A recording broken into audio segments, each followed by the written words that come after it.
All right, good evening, everyone. Welcome to the Tuesday, January 10th, 2023 meeting of the Garden Grove City Council. Madam Clerk, would you like to call roll? Councilmember O'Neill. Here. Councilmember Tran. Here. Councilmember Dovin. Present. Councilmember Klopfenstein. Here. Councilmember Kim Wynn. Here. Mayor Pro Tem Breitigam. Here. And Mayor Jones. Here. May I ask Assistant City Manager Maria Stite to do the invocation, followed by Pledge of Allegiance by Councilmember John O'Neill. Sure. Thank you, Mr. Mayor. If everybody could please stand and prepare yourselves according to your faith. Dear gracious Lord, we thank you for your many blessings and ask that you would be with us here tonight, empower us, refresh us, and enrich us so that we may achieve the best solutions and outcomes for our community. Amen. Amen. Thank you. If you join us facing the flag, remove your hats if you have any, and please join me in pledging allegiance to the greatest symbol of freedom in the world. Ready? Begin. I pledge allegiance to the flag of the United States of America and to the republic for which it stands, one nation, under God, indivisible, with liberty and justice for all. Thank you. You may be seated.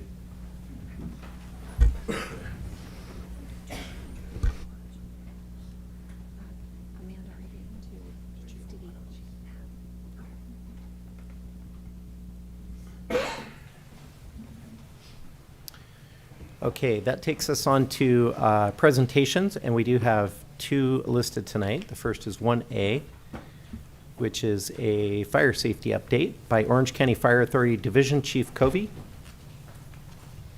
Hi, thank you. Make sure it's on. Good evening, Council, Mayor Jones, and Council.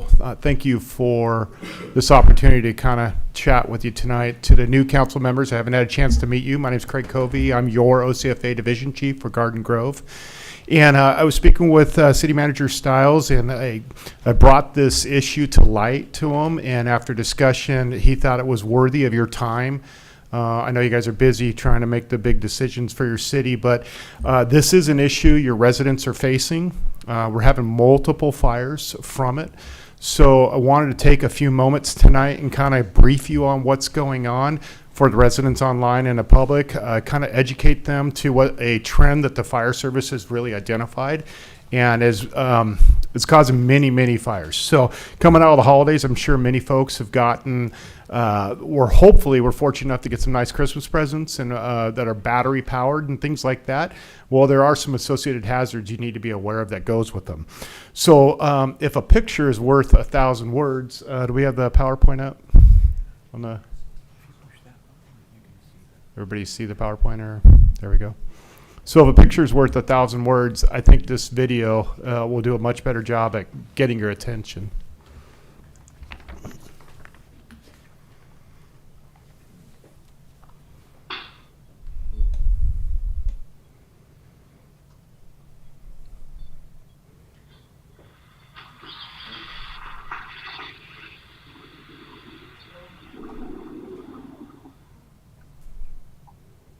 That was 3.5 seconds.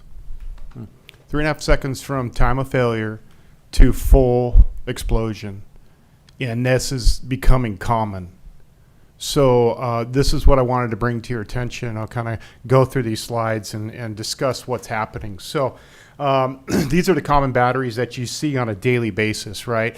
We use these everywhere. All are usually very stable unless you get them soaked in water. You know, there's no real issues with these most of the time. The one exception being that little CR1220 battery. I think you're pretty common in seeing that. It's used in many smaller things like vape pens and things like that. It is prone to failure. We are having some issues that have seen that. And here's an example of that. They're pretty common in like vape pens and e-cigarettes and things like that. And here's a video example of when they fail. Cylindrical cell battery. There is virtually no warning. They almost seem to spontaneously ignite. This can be particularly dangerous when kept in a pocket. One of your own Garden Grove employees has had a pen fail in his pocket and severely burned his leg as a part of that. with the current society nowadays and cameras being everywhere, we're starting to get opportunities like this where we see these things, and where before where it was anecdotal. What happened? Did that really happen? Now we're getting video evidence of it. The first time I was alerted to it was about 5 or so years ago. There was a fire in Santa Margarita, and for some reason this resident had a camera in their garage, and we watched a portable drill battery charger fail on a workbench, and we watch it just explode and proceeds through its burn period, ends up destroying the entire garage. That was my first kind of, whoa, is that really happening out there? And now we're seeing this more and more often occurring, and now we have the videos to back it up, and that's what I was kind of trying to do for you guys tonight, to show you this stuff. So if you look on the left of this screen here, that 18650 battery, that was developed by Tesla back in 2005, and it's the most common battery. Now, your little scooters and those type of devices, drones, any of those hobby devices, have a handful of those batteries, 1 to a handful. A Tesla has between 3,000 and 7,000 of them, as an example, to get that strength up to run the car. Through competition, like everything, more batteries were developed, like the prismatic, the pouch, the 21700 that you see there. All of them do the same thing, but for our purposes, their reaction to fire and failure are the same. Okay, they look a little differently, but they do react the same way. The difference here is these batteries don't need oxygen. They burn on their own, okay? They create their own oxygen, so they're very difficult to put out. You can't just go smother them and put them out. It takes a ton of water to cool them down and truly extinguish them. They'll actually restart. Now, this slide says 7 days. I have another one here that says a little bit longer, stuff I plagiarized, but we've had them as long as 3 weeks that they've reignited. I've been on fires where it was a pallet of drone batteries, and it reignited 5 separate times after we thought we had it out. So when they degrade, they don't have to be charging. Now, most of the time it happens when they're charging, but they'll degrade because of poor build out of them.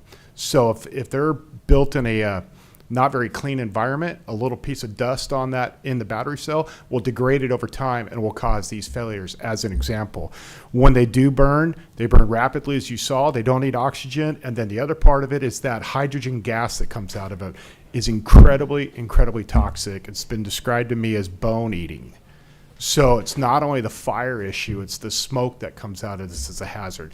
We have one OCFA firefighter that's been put on medical retirement because of an exposure to an incident that we weren't aware of, this hazard.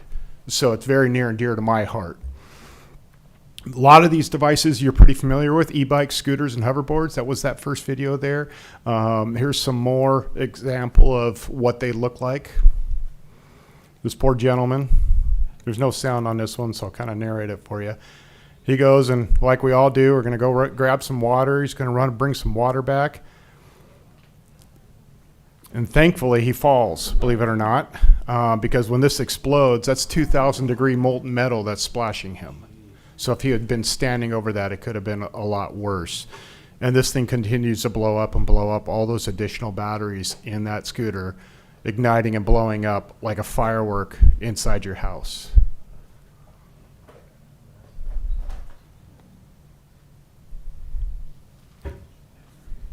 You can see them almost going off like firecrackers, just, as they're flying across the room and projectiling there. So when it comes to electric vehicles, I'm not sounding the alarm like electrical vehicles are all going to fail on you. That's not what I'm saying, okay? Auto cars, we have combustible engine car fires all the time. The problem for us with the electrical vehicles is putting them out. So those batteries are stored underneath in the body of the car, underneath the seats and in that layer there. So it's very difficult for us to get to them. We had an accident here recently. There was an unfortunate fatality involving it took us a while to put that car out. So there's been estimates of taking anywhere up to 10,000 gallons of water to extinguish one. Some cities have taken to this. So when we send them to the tow yards, we recommended the tow yards to store these things off to the side so that they don't catch any other cars on fire should they reignite.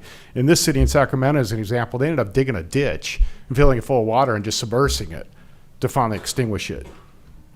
In Europe, and I believe some American cities, they're actually bringing out rollout dumpsters like this, putting the car in and filling it with water and submerging it to fully extinguish them. An interesting note, after Hurricane Ian in Florida occurred, and a lot of the Teslas have been fully submerged in salt water as part of that flood waters, they started having numerous Tesla fires or electric vehicle fires down there because of the salt water corroding the batteries and causing and exacerbating the failures. New York is doing a much better job than we have been. We're just really kind of getting awakened to this in tracking these fires. And I pulled some statistics from New York. I've created a tracking mechanism in our fire reporting system. We're going to hopefully get some better data on ourselves with them. But as you can see in here, they're talking about it. One of my news feeds just recently showed the warehouse, the evidence warehouse for NYPD, burned up the other day. Giant warehouse, size of a city block. They lost the entire evidence room because of a bike failure inside it. So they're acutely aware of what's going on. They had a recent high-rise fire that caused a lot of injuries and a death. So they're tracking this pretty heavily too. So here's an example of the strength of the e-bikes when they go off. These can have up to a kilowatt-hour lithium battery, just like the e-scooter. Wow. The fire starts by emitting smoke first. You can see here the challenge again. Spray the battery with You can't smother them, and you can't get enough water on to put them out. just keeps going.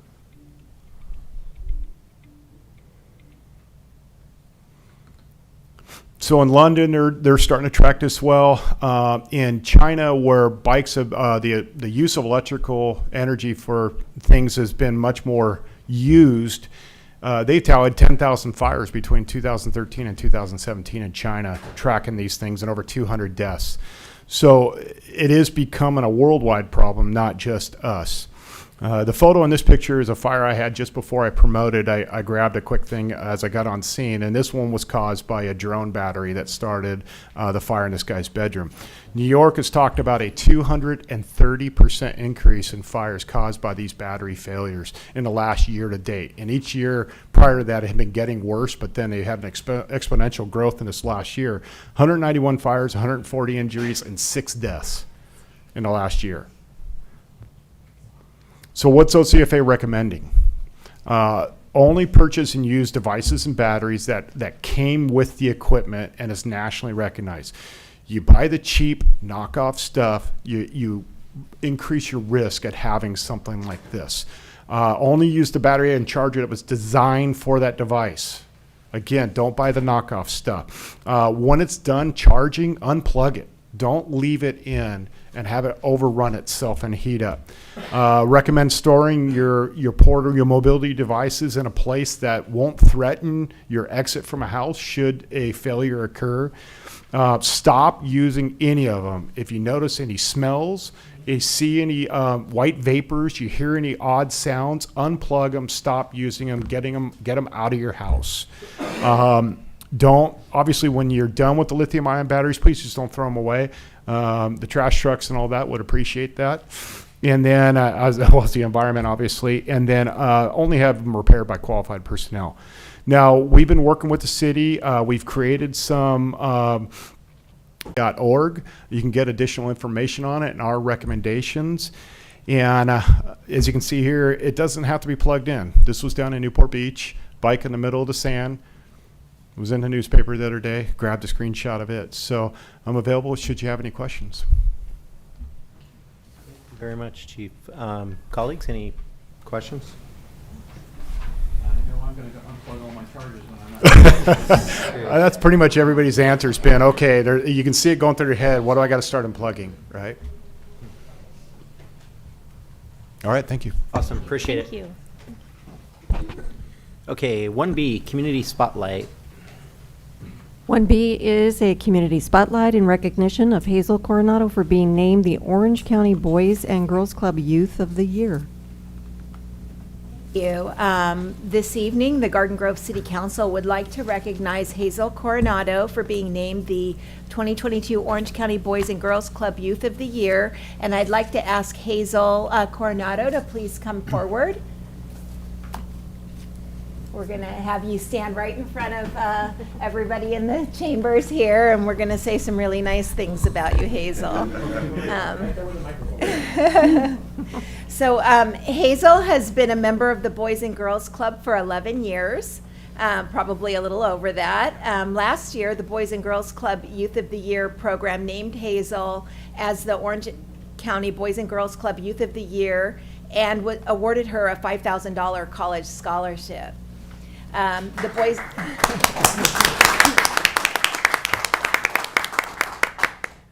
The Boys and Girls Club Youth of the Year program recognizes teens who demonstrate outstanding leadership, service, academic excellence, and dedication to living a healthy lifestyle. In the regional, state, and national levels of the Youth of the Year program, students are evaluated on the quality of their application and essay submission, as well as an interview process. And Hazel is a recent graduate from Santiago High School, where she served as a leader in various organizations and school programs. And she was the president of Latinos United. I believe she was the secretary of Young Senators. She was, I believe, the president of the Keystone Boys and Girls Club. She's a member of the California Scholarship Federation, National Honor Society, and many more groups and organizations that she's been involved with. She's also served the community as an intern for the Coalition of Humane Immigrants' Rights and was recognized as a young congressional leader by the Office of Congressman Lou Correa.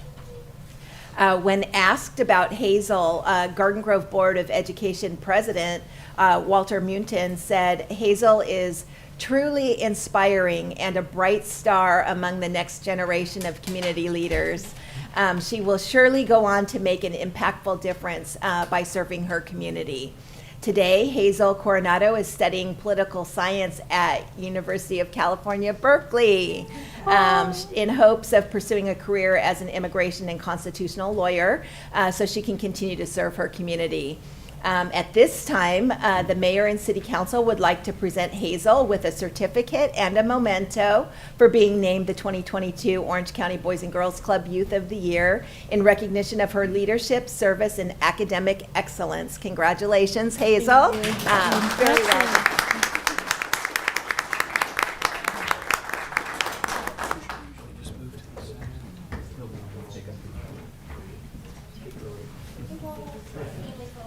Wow, that is so impressive.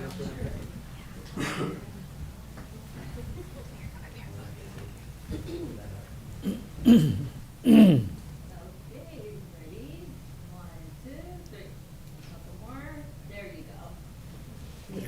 Congratulations.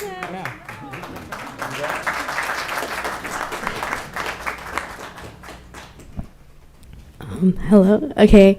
Hi, everyone. I just wanted to say thank you for congratulating me with this award. I was a part of the Boys and Girls Club for 11 years and counting, and I know that it is something that is very relevant in our community because of the impact that they have on our students, not only within GGUSD, but also community schools such as in Santa Ana, Anaheim, etc.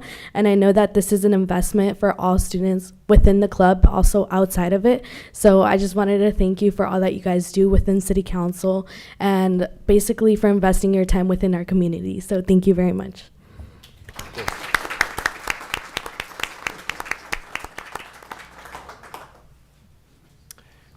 All right, I'd like to go out of order for a brief moment because we have the honor of being accompanied here tonight by our Korean Consul General, Youngwon Kim. So I would like to pull forward item 4A from the consent calendar and make a motion to approve. Second. Call to vote.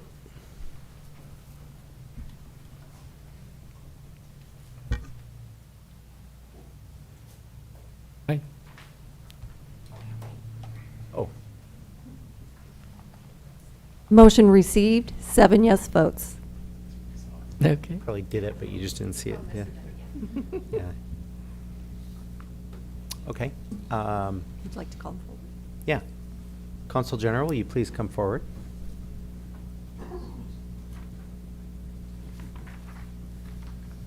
You have a proclamation behind you. What's that?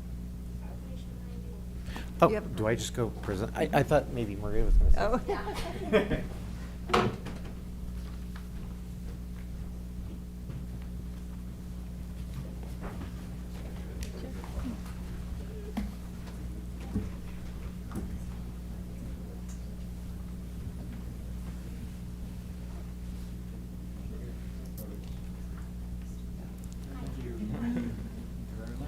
Thank you for being here.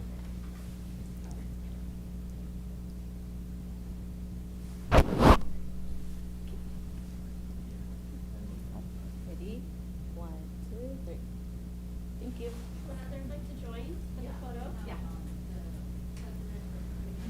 Yeah, please.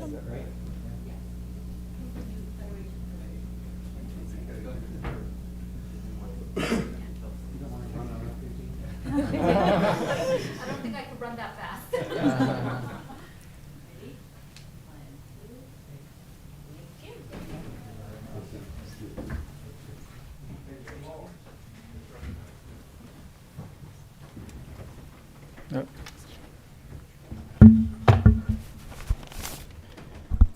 Thank you very much for 7 yes votes.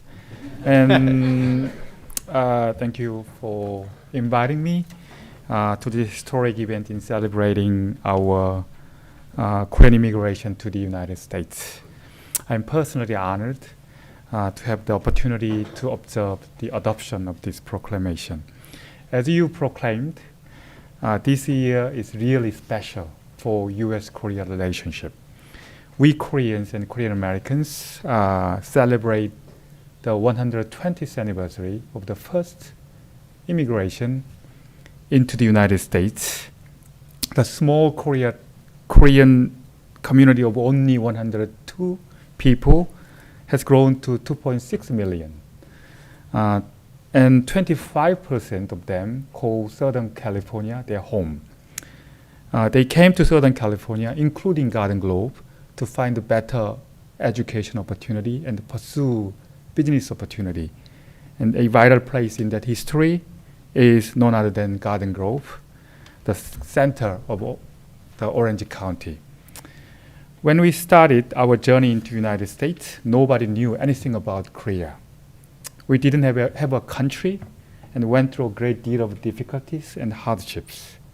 Yet we had the strength to overcome those difficulties with fortitude and the belief in the better future. Based on the confidence to overcome hardship, we enjoy what has been called Korean prime time, Korea culture's prime time, with the high popularity of Korean media. As the Bible said, our beginning seemed humble, so prosperous will our future be. This year, we also celebrate 70th anniversary of Korea-US alliance based on the Mutual Defense Treaty. I expect we together take another step toward deepening the relationship between our two countries. And I personally believe that the development of Korea-US relations is reinforced by all of you who attended here tonight. Your support Korea and the US cooperation has been one of the most important elements for today's bilateral relations. Once again, on behalf of the Korean government, I express my gratitude to the city of Garden Grove for recognizing our Korean journey into the United States by passing this meaningful resolution. Thank you very much.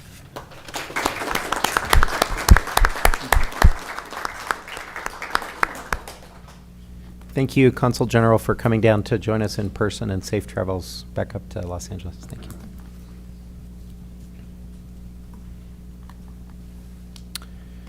Okay, we will, whoops. Yeah, we'll now move on to oral communications. My screen blipped for a minute there.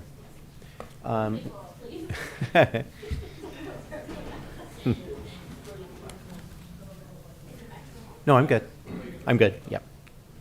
Okay, we'll move on to oral communications. We do have a number of cards where we limit speakers to 3 minutes, timed. And so I'll start by calling Patrick Bowie. Please come forward.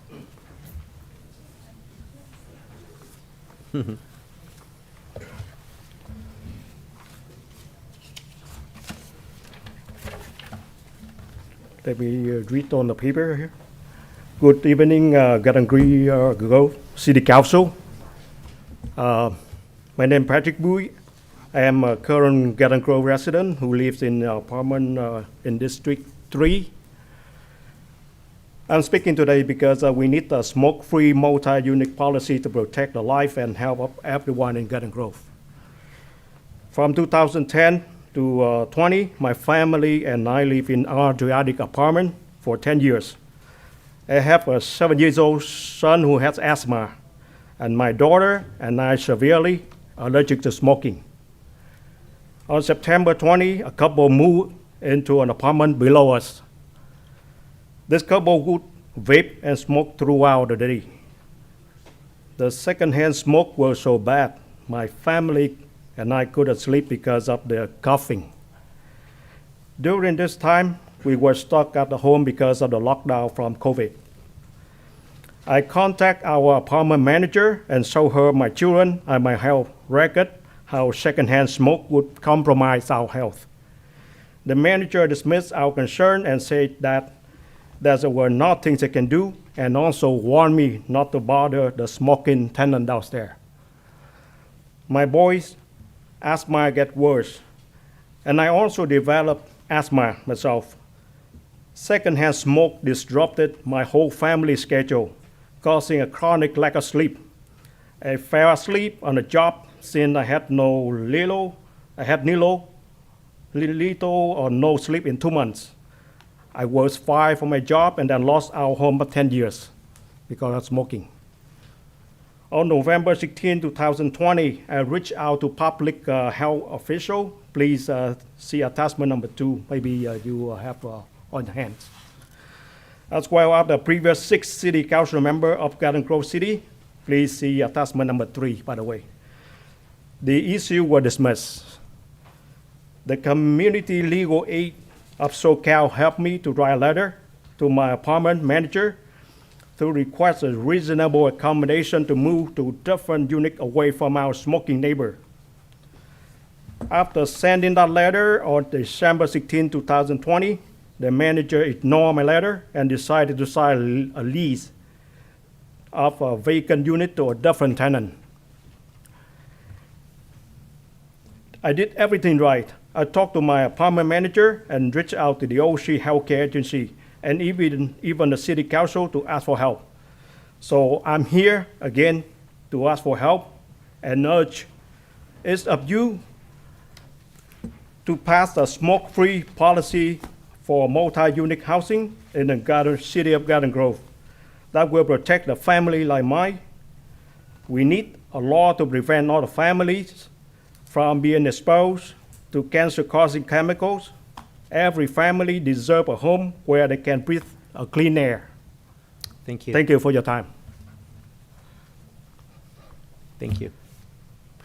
Monique Jaime.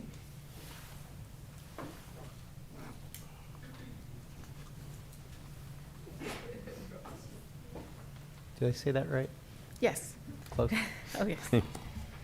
Good evening, Garden Grove City Council members. My name is Monique Jaime. I am an apartment manager located in District 3. I'm here in support of a citywide smoke-free multi-unit housing policy. As an apartment manager, I have received multiple complaints from residents about unwanted secondhand smoke drifting into their unit through doors, walls, and windows. Most residents don't appreciate the strong odor. I feel like it was my responsibility to help my residents and protect their health. I advocated for a voluntary smoke-free policy at the complex. Unfortunately, the apartment owners chose not to implement the policy.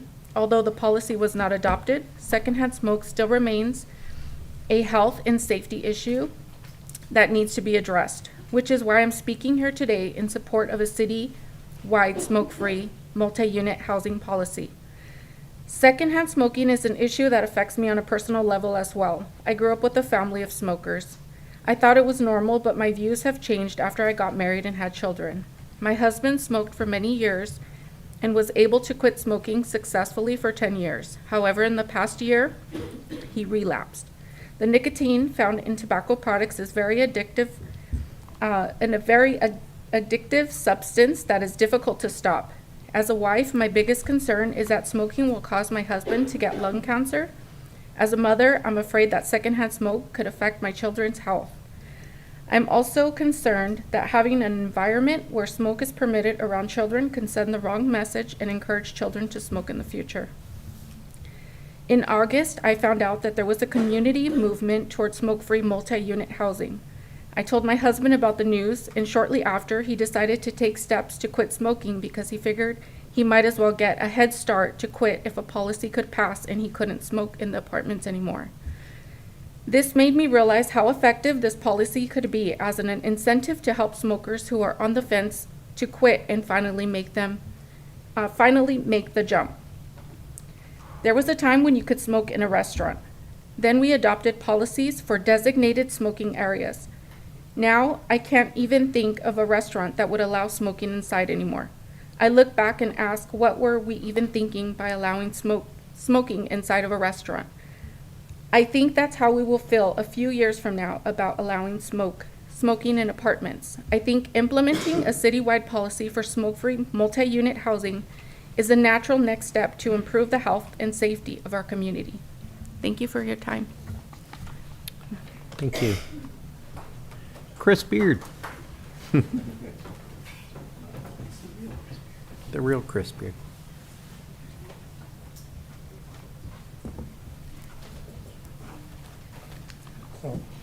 Well, good evening and Happy New Year to everybody.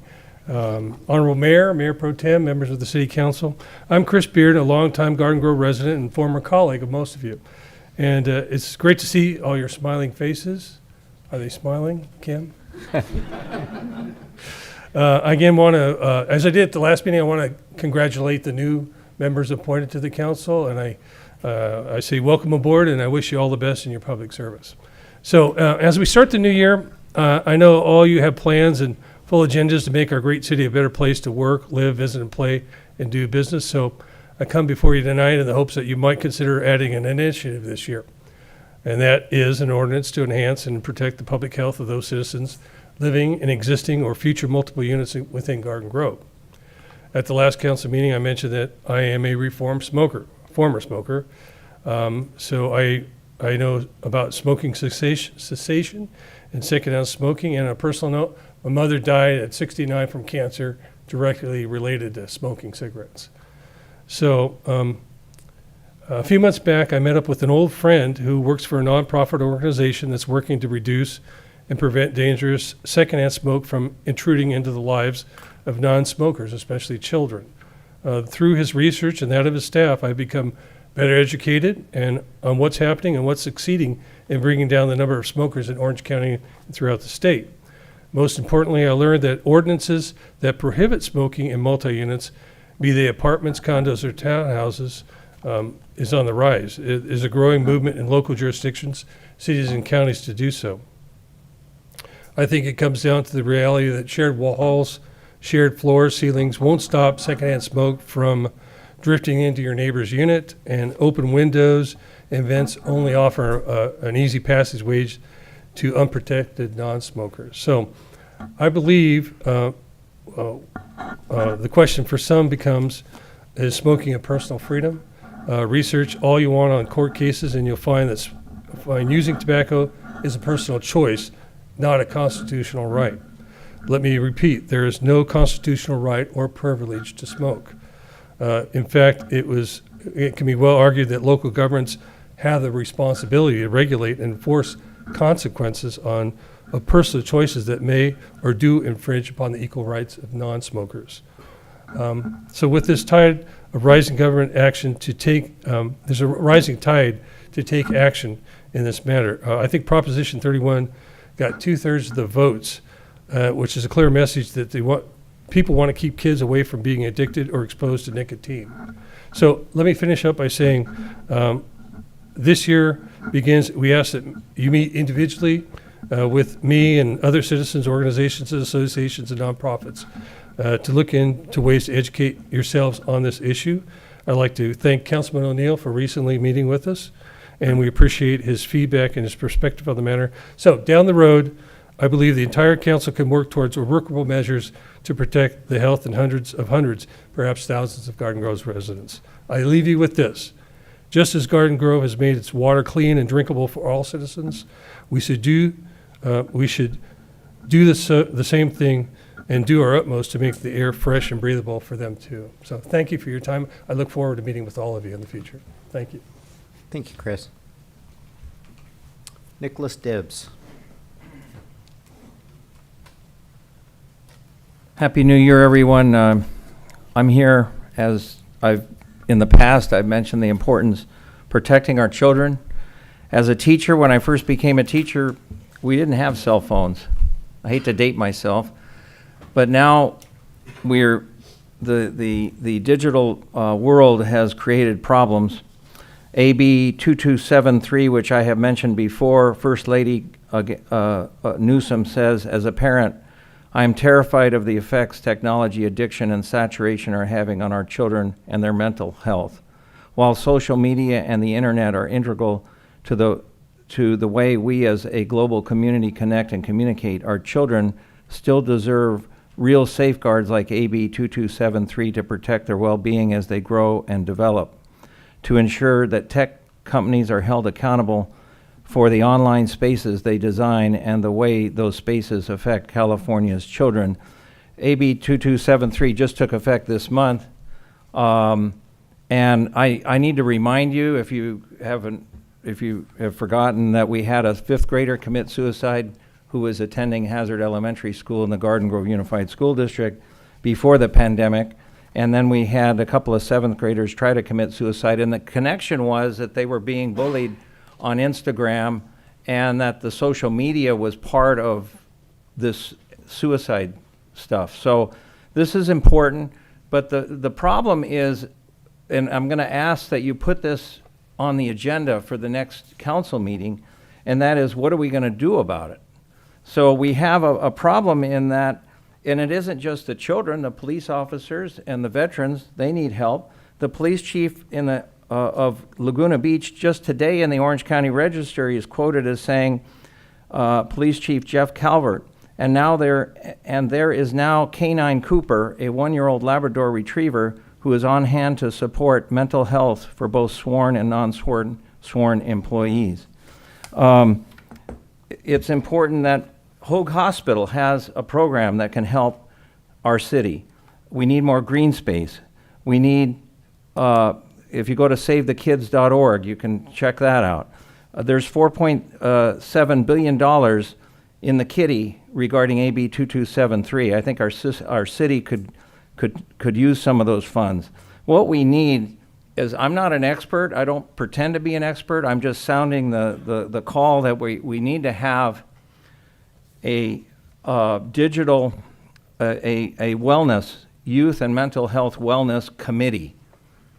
And this would be in line with the October 26, 1971 ordinance number 1238 that was passed by the council and the mayor at the time for a youth commission. What I'm saying is, we need to pull together the experts, advisors, and so on, and go across the silos, the school board, the school district, the city, the county, and create a youth wellness thing. So can you please put that on the agenda for the next meeting, to have a youth wellness committee?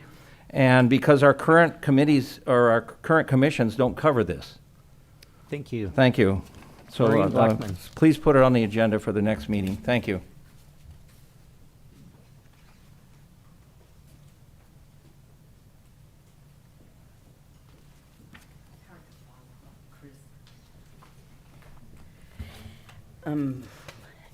Good evening, Maureen Blackman. Good evening and Happy New Year to Mayor Jones, Mayor Pro Tem, City Council, and staff. This sounds really sad, but it's really good to see all you guys. I should find a life at some point in time. The City of Garden Grove has been gracious enough to allow the Garden Grove Neighborhood Association to partner up with the City and Republic Works and Republic Services to put on a meeting we call Organics Recycling 2.0. The city held the first presentation in November I attended and I thought it was very well done. There's more to it than just tossing your chicken bones in the brown can. The meeting explained the who, the what, the where, and the whys of the program. And the GG&A thought that another meeting or two would be a great opportunity to get the information out to the residents and give them the opportunity for the coveted kitchen pail.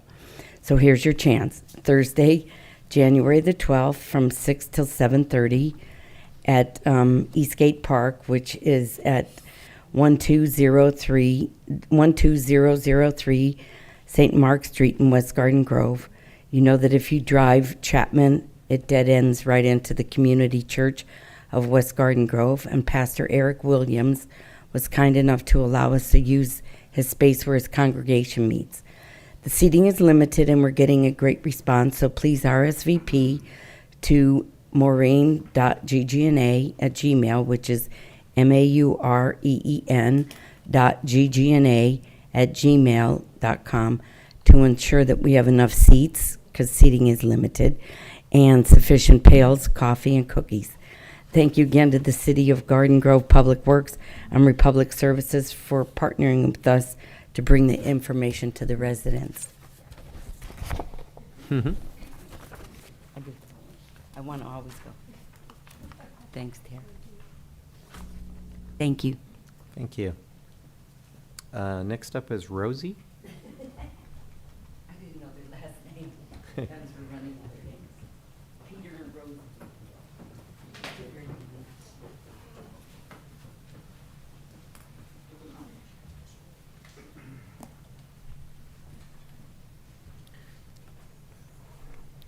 Good evening, everybody.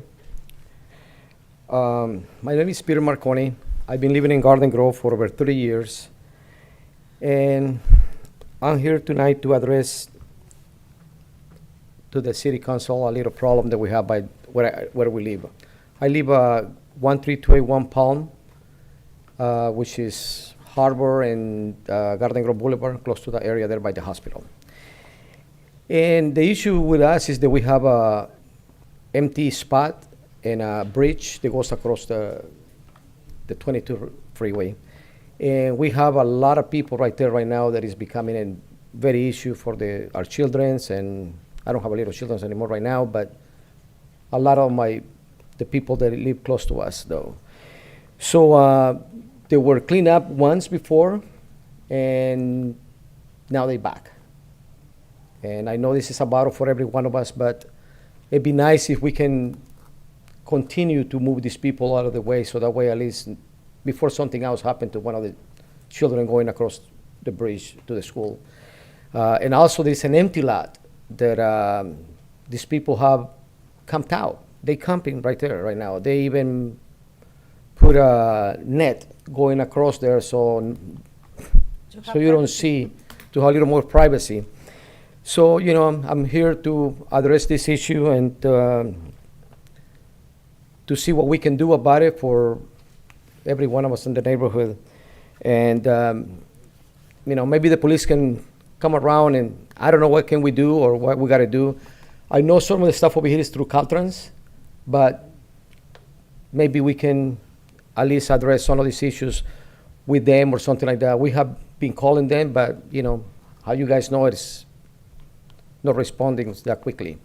So that's all I want to say, and thank you for you guys' time, and I appreciate it. Good night, everybody. Thanks. Thank you, guys. There's nothing on it.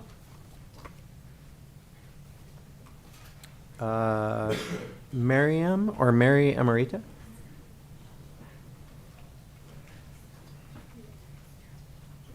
Mary Amarita? Or is that the... Oh.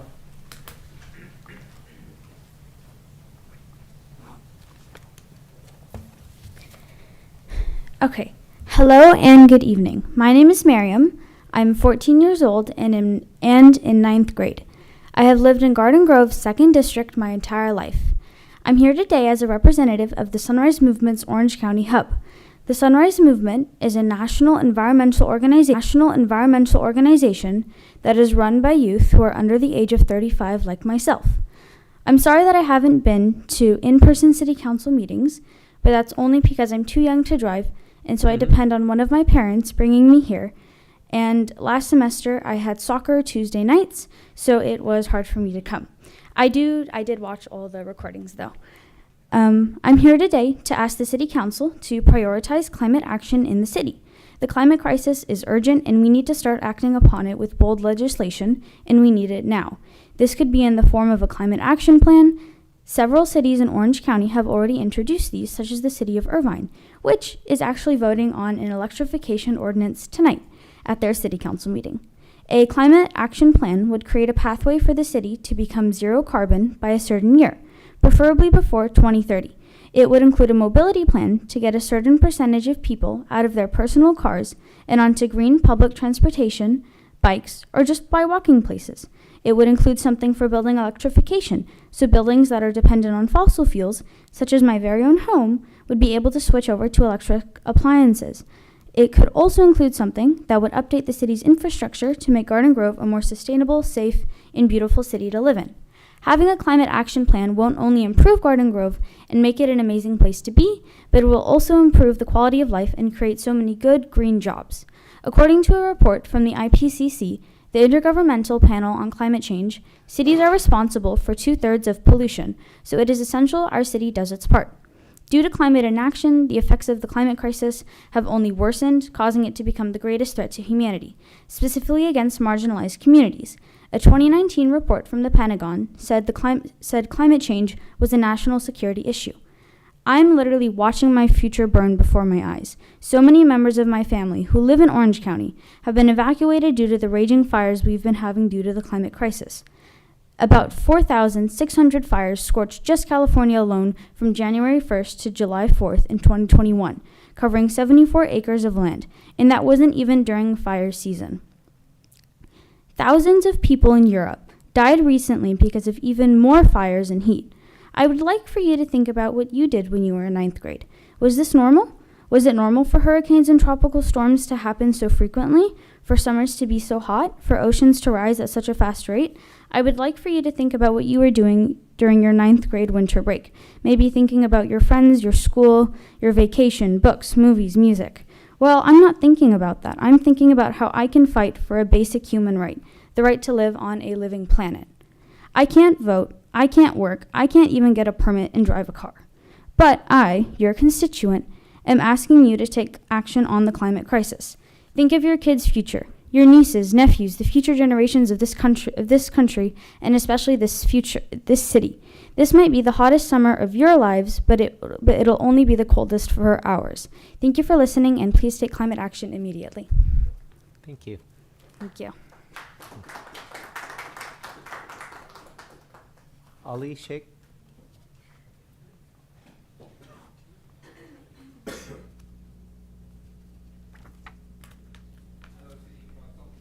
I'm glad finally got a chance to see you guys, especially John O'Neill. It's very hard for me to get in touch to the city. Actually, my fiance, and my uncle, we are the residents of 8842 Acacia, which is Acacia Avenue between Magnolia to Josephine. It's a 1,400 feet long street. This side of the street have a street lights, that one have a light. The lot of activities been taking place, because if you look like, it doesn't look like we are living in Garden Grove. We look like we are in Tijuana somewhere in the country, really. Well, it's a dark. If you senior is here, if you can get a report or a picture from it, this is dark. We try to put people living over there for 22 year, 25 year. Then we sign the petition. They say city got to get the money, but nothing you hear. Well, then I try to call the city. They say we have to pay $5,000 per light by the Edison, which look like a ridiculous. 1,400 feet. If you guys drive over there, it looks dark. And casualty, it's hit by and run. My fiance been throwing the cats, dogs hit by car. She take the cats and pay the $600 to bury it. But she's running even out of the money every week. I didn't bring the pictures. Hit and run, darkness, people walk, you cannot see. Even 10 feet away, you cannot see it. So I have a petition here. I definitely will accept that city will take their place. the tax money or however Cal State pays it. It's between Josephine and Magnolia, 1,400 feet. All the residents' name, addresses are here. If any doubt, and please kindly, the city will chance the hit and run, over speeding people. You cannot see nothing. It's so extremely dangerous. And even street is broke. I don't know. I'm not putting too much pressure. The city have to make everything in same time, but at least few poles of light. So, I mean, and plus we had tried to buy the property over there with my fiance, which is $900,000 place. Well, obviously, we're not going to bring the $1 million to the city to, like that if city is not active on the city. Like in others. So please, I want John and Neil and kindly the mayor will consider that if I can pass the petition. And pleasure is all mine. I definitely will look forward to come to the next meeting, see the progress. Thank you, sir. Thank you. Rabia? Rabia? Just introduce you. She is with the residents. Do you wish to speak also, or no? Yes. Okay. All right, thank you. Saeed? Yes. Same. Would you like to come up and speak, or just being us? Okay. Okay. Residents, all be residents of the location.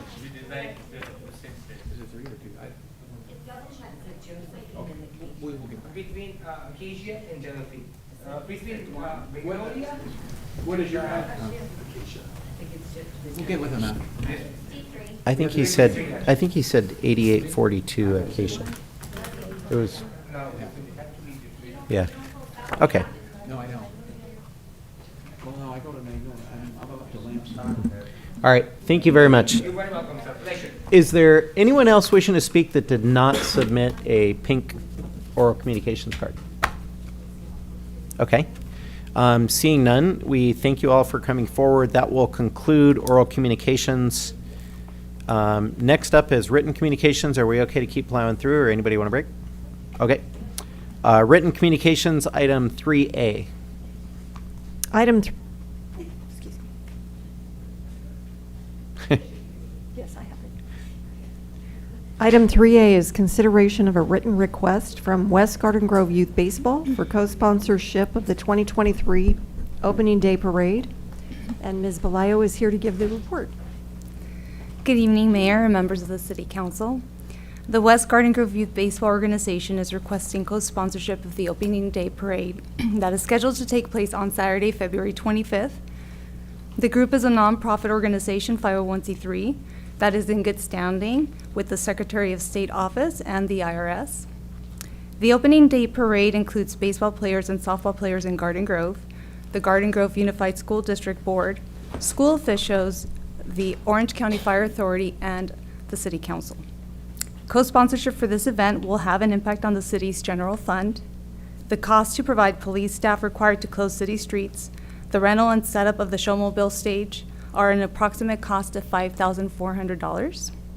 These expenses will be absorbed within this current police and community services department budgets. It is recommended that the City Council consider this co-sponsorship request. That concludes my report, and I'm here to answer any questions you may have. Thank you, Janet. Go ahead. I just had a quick question. Obviously, this thing's been going on for over 60 years. It's a legacy event, and I recall this. It was included as a legacy event about 5 years back. As a legacy event, they still have to come up every year to the council? I believe this question was asked last year as well. That was a decision that the council, at the time when we talked about legacy events some years back, decided that these requests should still be annually brought forward and allow the current city council to make decisions on whether or not to continue co-sponsorship. However, if we're directed differently, we will do so. And if there's any other questions, I'll make the motion. I'll second it. Motion a second. Call the vote, please.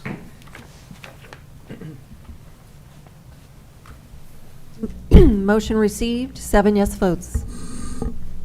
Thank you. Item 3B. Item 3B is a consideration of a written request from the City of Westminster for the use of the showmobile for the upcoming Tet Parade to be held in Westminster on January 22nd, 2023. And Mr. Montanchez is here to give the report. Good evening, Mayor and members of the City Council. Tonight I bring forward a written request from the City of Westminster for the City Council to consider waiving the fees for the use of the city's mobile stage, the showmobile, for the upcoming Tet Parade on January 22nd, 2023, held in the City of Westminster. The parade route will be along Bolsa Avenue, starting at Magnolia Street, going eastbound to Bouchard Street. The Tet Parade represents an important cultural event marking the Lunar New Year, with people from many communities in celebration. The showmobile would mark the beginning of the parade route and opening remarks. The City of Westminster is asking that the rental fee be waived. All other fees associated with the setup, cleanup, and towing of the showmobile will be charged at cost. The financial impact for waiving the fees is in the amount of $250. It is recommended that the City Council consider the written request from the City of Westminster to waive the rental fee for the showmobile for the upcoming Tet Parade on January 22nd, 2023. This concludes my report, and I'm happy to answer any questions. Thank you. Any questions? Go ahead, George. Just a clarification. So in the item before, with the opening day parade, the estimated cost for the day use of the showmobile is $400. But then in this request, the next one down, a one-day use of the showmobile is $250. Is there a reason for the discrepancy? Why it's more for one group and less for another group? Yeah. Go ahead. Well, let me just really quick. So the rental fee is $250 for the showmobile, but that might be including the actual towing and staffing. Setup Yeah. and that kind Yeah. of thing. Okay. Yeah. That makes sense. Yeah. So Westminster's going to tow it themselves. We're not towing it for So them. they contract out with the towing company that we contract out with to get it towed out there. Yeah. Okay. Thank you. That clears it up. Yeah, and then that also includes staffing fees for them as well, for the parade, for the baseball parade that is being waived. In this case, staffing fees are not being waived for the actual Tet Parade. Right. Thank you. I'll move the item. I have a question. How much does it cost us to participate in the Tet Parade?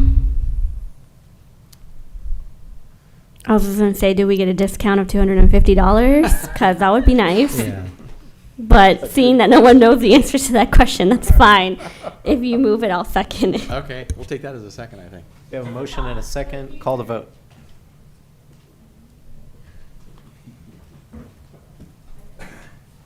Motion received, 7 yes votes.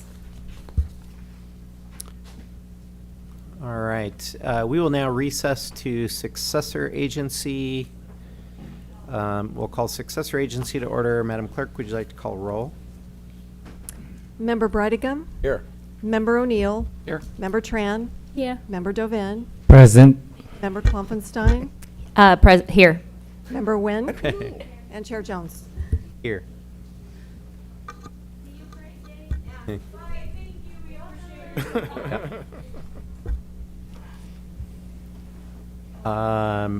We already did oral communication simultaneously with City Council. Consent items, just receive and follow the minutes. Can I get a motion?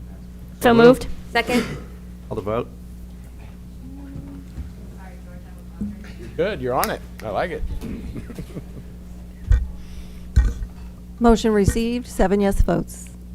Any matters from successor agency members? Okay, seeing none, we will adjourn and reconvene City Council. Takes us on to consent calendar.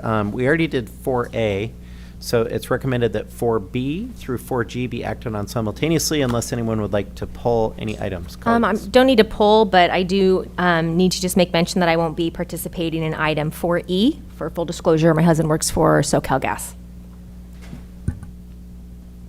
I'll move the balance. I'll second. Okay. Call to vote, yeah. So this is just for the balance, yeah.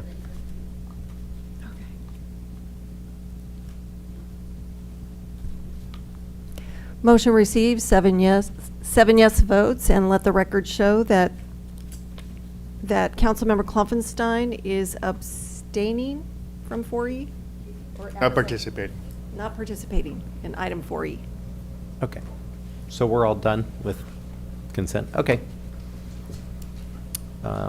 Great, and that is that. That takes us on to commission committee matters. We do have a list of the kind of regional appointments that council participates on. There's 9 different items per recommendation from the city clerk. We should go through these one by one. I tend to think most of them, those serving, as I've kind of made the rounds, are deep into some of the things they're serving on, but there are some opportunities. I'm hoping that the new folks might jump in on at least as alternates to get involved. So I'll start with the Internal Audit Committee. I currently serve together with Councilmember Kim Nguyen and Councilmember O'Neill. I would recommend we just keep that one the same, if I can make that motion. I'll second.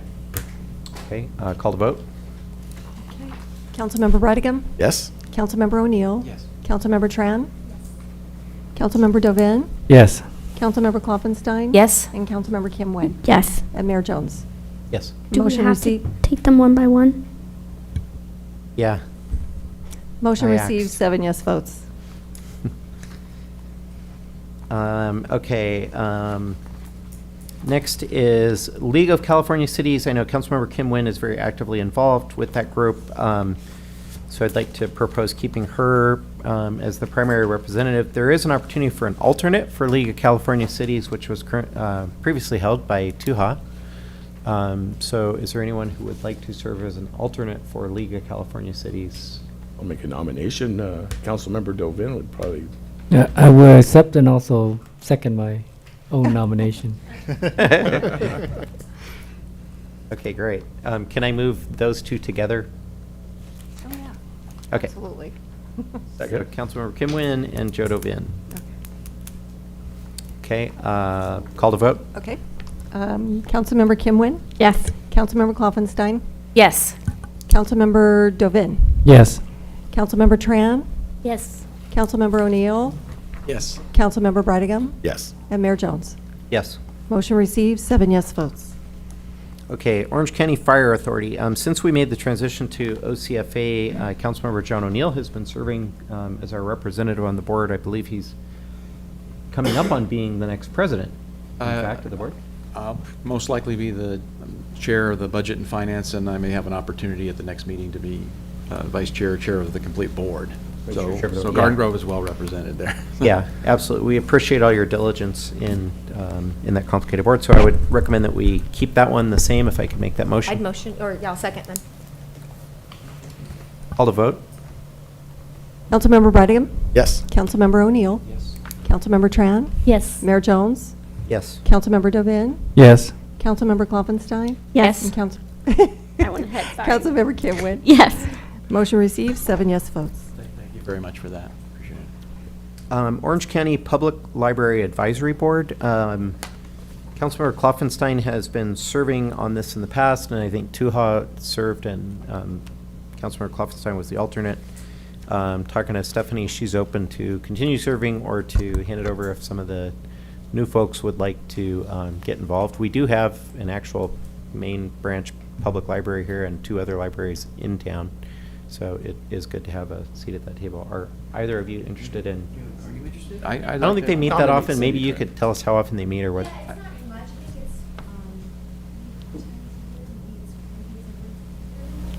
Yeah, I was in all, it's a good board to get your feet wet on that. Early on, I was served as the alternate with you and I were on there. Yeah, I'm trying to remember. It's been a while since I was on there. Says it meets 4. I didn't think it was monthly. Yeah. Okay. I would just recommend that the council member who is serving has the library in their district. I would love to, yeah. So is this for the representative or for the alternate? That would be for the representative. There is also an alternate. Stephanie Klopfenstein, you're going to continue on that. Okay. So I think I'll George- second it. Okay. Okay. So who? Who first did it? Who first? I think him and I were voting, so I'll motion it, and Okay. George will second it. All right, call the vote. All right. Councilmember Kim Nguyen? Yes. Councilmember Klopfenstein? Yes. Councilmember Dovin? Yes. Mayor Jones? Yes. Councilmember Tran? Yes. Councilmember O'Neill? Yes. And Councilmember Brightingham. Yes. Motion received, 7 yes votes. Okay, Orange County Sanitation District Board, I've been serving on it, and Councilmember O'Neill has been the alternate, and we've both sort of traded off and done some of that in that regard. I'd propose we keep that one the same, if I could move that. You don't need to take action on this? Don't need to? Mm-mm. It's highlighted. The Orange County Transportation Authority? Sanitary. Orange County Sanitation Oh, I'm District sorry. Board. I'm- Yeah. I'm way behind you. Yeah, I skipped Sorry. over. Okay. Yep. Okay, sorry about that. I'll move it to stay the same. I think you moved it, or I'll second it. I'll second it then. Okay. Okay. All right, call the vote. Mayor Jones? Yes. Councilmember Dovin? Yes. Councilmember Klopfenstein? Yes. Councilmember Kimwin? Yes. Councilmember Tran? Yes. Councilmember O'Neill? Yes. Councilmember Brightingham. Motion received, 7 yes votes. Okay, Sanitary District Liaison Committee. Currently, Councilmember Brightingham is our representative. I believe it's most pertinent to kind of the west side of town. Yeah, well, oh no, that's the other one, but. That's not that one? Yeah, Oh, right, But, this is but the with one- this one, okay. it Yep. rarely meets occasionally, but I wouldn't mind staying involved in that. Yeah. And, but Councilman Bowie was our alternate representative, and we would need one to step up for that. Yeah. Is someone willing to be the alternate on that one? I think they only meet once a year. Once a I'll year, so yes. nominate Joe. I think Joe or Cindy, one of you guys want I'll to? nominate Joe. I'm okay with it if Cindy wants Whatever it. you guys want to do. It's up to you. Get involved in the garbage? Well, then Pretty we'll nominate business. Cindy. It looks like she's looking like she would. I'm happy to be All right. honest. Cindy? Okay. Okay, then I'll second that. Okay, who All was the right. first? So it'd be a motion and a George? second for George, the primary, and Councilwoman Tran for the Okay. alternate for sanitary. And then district. I think was- we're just both representatives on that one, yeah. Oh, yeah, Yeah. Who was the second? Councilman Tran. Councilwoman Tran, I'm sorry. Okay. No, I mean, who? No, I think Who seconded the motion? Seconded the motion. George and then John. it was George. George and yeah. John. Okay, perfect. Okay, Councilmember Brightingham. Yes. Councilmember O'Neill. Yes. Councilmember Tran. Yes. Mayor Jones. Yes. Councilmember Dovin. Yes. Councilmember Klopfenstein. Yes. Councilmember Kimwin. Yes. Motion received, 7 yes votes. All right, Santa Ana River Flood Protection Agency. This one is most pertinent to D6 and your adjacency, and you're currently serving, and Correct, but I would like to forfeit it to someone who would be willing to go and then just let me know if there's anything I need to be worried about, only because I've been assigned a lot more responsibilities with SCAG and the league, and so I'm at capacity with boards and committees at this point. They meet very rarely. it meets annually. You don't, Oh. it gets confusing because there's an executive committee, Oh, I'm sorry, but I'm reading the wrong one. yeah, no, they meet. It's every Yeah. it's every 2 months. I think. It's every 2 months, but you don't have to attend the executive committee, so just make sure that you don't get that on your calendar. It's just the regular one, and they're usually pretty short. The issue is just that they're at 4 p.m. via Zoom, and it's just a conflict with some of my other meetings. But if no one is interested, I will figure it out. It mostly just affects, I was on it for 2 years, and it mostly just affects the 6th district. So I'd recommend maybe 5th or 4th, step up on that one, because it's closer to their districts, but.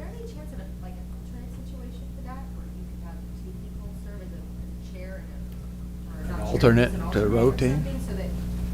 Ask the- It's via Zoom. Yeah. And I have fire authority that day on the 4th Thursdays. Yeah. I can take it as an alternate if you want, or primary, it doesn't matter. Yeah, either way. there's only a primary. I there's would, no- I would appreciate it. I'll nominate Joe Devin. I'll second it. Okay. I'll Call the touch vote. base with you from time to time, Joe. Councilmember Klopfenstein. Yes. Councilmember Kimwin. Yes. Councilmember Dovin. Yes. Councilmember Tran. Yes. Mayor Jones. Yes. Councilmember Brightingham. Yes. And Councilmember O'Neill. Yes. Motion received, 7 yes votes. All right, Southern California Association of Governments, SCAG, is being diligently represented by Kim Wynn. I would recommend we keep that one the same. I'll nominate Kim. I'll second. I would just ask if we could get an alternate. Full disclosure, SCAG has an annual conference. This is very similar to the league, where you can have an alternate. So I currently serve as a District 18 representative, but there's also the General Assembly. So there's flexibility with having an alternate there to vote for General Assembly. I sit on the council, which is separate from it's part of General Assembly. You'll understand if you volunteer to be an alternate, but I would highly recommend it. I'm the only one that ever goes. I'm always by myself, and other council members usually come in bulk and with their city managers. And so if someone wants to join And me, SCAG is a cool one, and there's it's really grant money cool. there, and They they meet do cool annually, stuff or- and whatever. for this specific role, it's annual. I'm elected to the OCOG board, so I serve as a SCAG council board member, which is separate from this request. I'll nominate Councilwoman Tran. I'll second it. To be clear, Terry, this is my alternate. Yeah, okay, so Kim and then Cindy. Okay. I made the George, John, motion Tag and team, second. like- Tag team package. We're powering through this, that's all. Yeah, thank you. I'll do that one, just one vote. Yeah. Okay. All right. Councilmember Brightingham? Yes. Councilmember O'Neill? Yes. Councilmember Tran? Yes. Mayor Jones? Yes. Councilmember Dovin? Yes. Councilmember Klopfenstein? Yes. And Councilmember Kim Nguyen? Yes. Motion received, 7 yes votes. All right, last but not least, West Orange County Water Board. I know George has been serving, and I believe you are, or you might be becoming. No, I am the chairman. You're the current chair, I am yes, the you are current the chairman. chair, This water board only affects First District. It's the water that comes up from Huntington, Fountain Valley, Cypress, I think gets a little bit of it, and West Garden Grove. So it's limited. It only really affects our district, so. Okay, so you're the primary rep and should stay on as that. John, you're the alternate and sort of Yes. said you could take it or leave it, I think, if. Either way. I'd yeah. like to stay as the alternate, but You would? George Okay. George is always there, so. Okay. I'll come In- visit. Unless there's any objection, I would just move that we keep it the same then. Okay. Councilmember Nguyen? Yes. Councilmember Dovin? Yes. Councilmember Klopfenstein? Yes. Councilmember Tran? Yes. Councilmember O'Neill? Yes. Mayor Jones? Yes. Councilmember Brightingham? Yes. Motion received, 7 yes votes. All righty. Thank you all. We burned through that about as efficiently as we could. Good job. That concludes commission committee matters. We'll go to matters from council. There's none listed, so I'll go around the horn. Councilmember Kim Nguyen. Just a couple remarks. First, I'd like to acknowledge one of our speakers earlier that was talking about the issue off of Palm Street behind with the empty lot, and it's an ongoing issue with Caltrans and the City of Garden Grove. We have had Garden Grove Police Department actively investing a lot of time in that area. It's both the freeway exits and entrances on Trask and Harbor and that leading all the way through Palm Street. But there's also issues with the area across the street from that, over by where the old Loves used to be. It's an empty lot. So we have a lot of issues just centered in that specific area that they're working on. So I just want to assure the residents that this is a conversation I have almost every day with GGPD, and I know the mayor has gone out with me to some of the areas on Trask and Harbor. So we are diligently working with all of our resources to try and get the situation under control. I anticipate the sooner and faster we get through getting a navigation center set up and expanding our homelessness services, mental health services, that we will see some alleviation in that area. The other thing I wanted to comment on was I know that there's some new legislation pertaining to campaign finances coming up that are going to affect us. They're a lot more stringent. We've got a report from our league board representative and their city manager, and so city attorney, I mean. And so I was wondering if at some point we'd like to contemplate having an additional staffing resource for council members, whether that be part-time, to kind of help us navigate that, but also just navigate a lot of the activities we have going on. Many of us serve on additional boards, additional committees. I know Councilmember Klopfenstein will be president, chair of ACCOC, president. I can't remember what title they use, president. I now serve on probably 15 different committees. I got recently elected as a state board representative to the league. The SCAG just asked me to be part of their General Assembly sponsorship committee. So it's ongoing and it's a lot. And I know that it's between 7 of us, including the mayor, who has even 10 times more meetings and committees and boards. It could be a lot for one person to handle. So I would really like for us to look into getting additional staffing. I know other cities have 3 council liaisons that they divide up. I know that some of them have individual staffing. I'm not requesting that. I know that that would be really expensive, but if we could have additional support staff, I would really like to have a look at that. And that's all my comments. Thank you. Councilmember Klopfenstein. Thank you. Well, one of the boards that wasn't mentioned tonight, because it didn't have to be, is Vector Control. I've been on Vector since day one of being a councilwoman. I've really enjoyed my time on that board, and if there's one thing, I feel like I'm kind of a scientist now amongst myself, just from the very, very aggressive reporting and just everything that's done at those board meetings. It's pretty intense and amazing what is going on with Vector Control. But one of the most simplest things is the outreach and education component. It's really the key part of what makes Vector, I think, work and keeps us from having to use spraying as an objective to get rid of mosquitoes. And so when we have these big rainstorms like we had today, it's just a reminder to the community it's just as simple as dumping and draining your standing water, looking in your backyard for areas of water that can pool. That can be a tarp, that can be a children's toy, it can be a potted plant. Just that simple act, and making sure you're also telling your neighbors, residents, friends, and family to do the same. It really does prevent West Nile virus, and it prevents mosquito breeding. It's just that simple. So just a reminder to the community to please think about that and do that, especially after we have these heavy rains like we did today. And then one other thing, after the new year, I noticed that my inbox was very full with residents wanting to talk about different concerns they're seeing or issues around their neighborhood, specifically District 5. And one of those most recently has been graffiti. And I know that's something that affects every district and all of our city and many other cities as well. And so just for me, I wanted the residents to know that I'm on it. I see it too. And I just want to thank staff very much for obviously just automatically jumping on that, dedicated themselves to that. And I know it's being worked on in a timely manner, and hopefully we can get certain areas cleaned up. It's really strange how it just kind of comes in waves. And it seems like all of a sudden, certain areas, District 5 out by our harbor corridor, just got hit really hard. So I know it's being looked at and worked on, and I just want residents to know that I feel your frustrations, and I see it too, and we're working on it. Thank you. Thank you. Councilmember Dovin. Yes, I have a few things, but I'll keep it brief.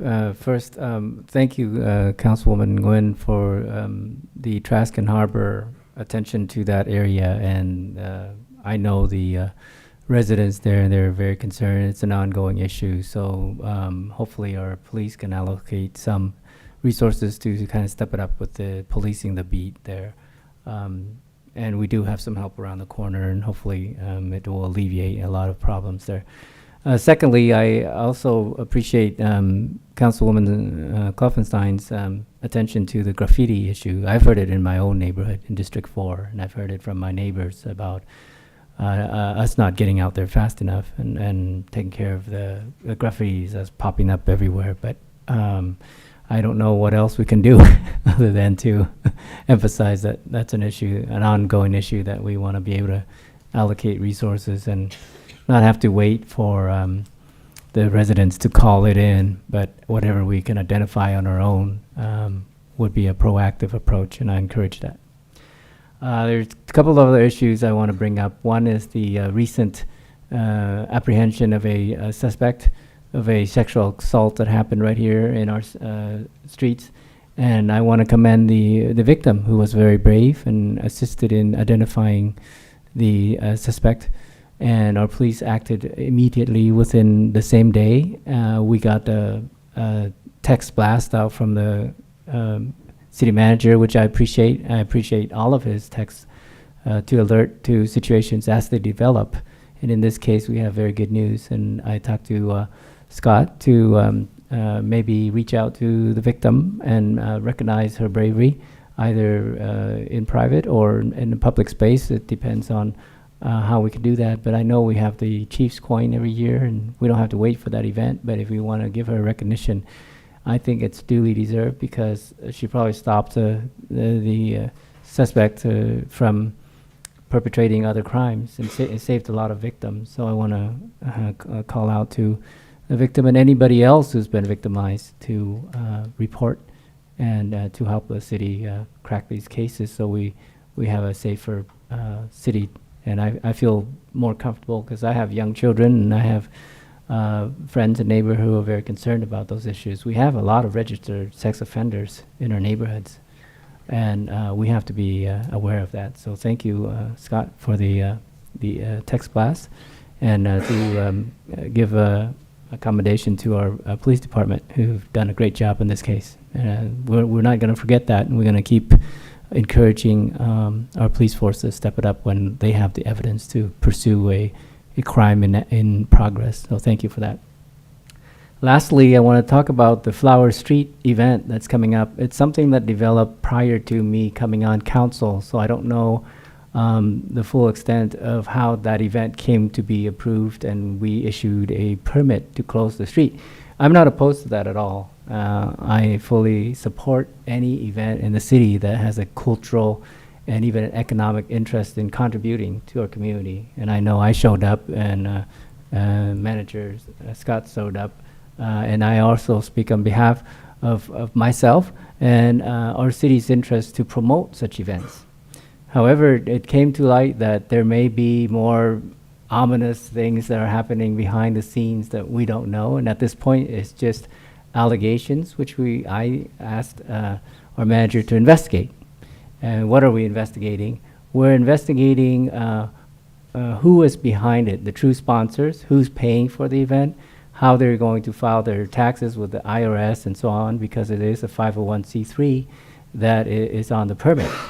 So there are a lot of interest in the community as to who the true organizers are and who's funding it, and how the money is coming through, and is it part of a propaganda campaign, particularly from the Socialist Republic of Vietnam. This has raised a lot of red flags with our community, particularly the Vietnamese American, and they have asked me to ask the city to investigate a few things that may be of relevant, and it may help clear up any misunderstanding. One of it is the fruit and the flowers that's coming through, whether those are going to be screened for any insects or fruit flies or safety issues as far as FDA is concerned. Is it safe for consumption?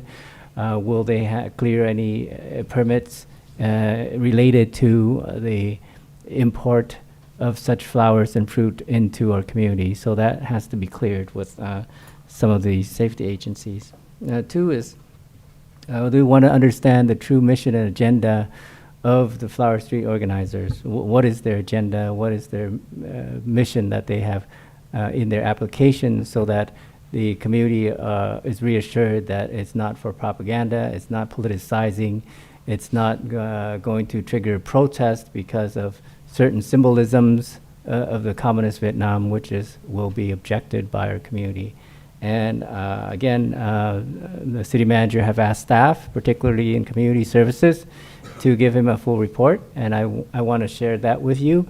I have emails to city manager, but I allow those information to be released at his discretion. It's not for me to blast it out to any other members, but I'm just on the dais mentioning it. And if there are others concerns, then people can raise it.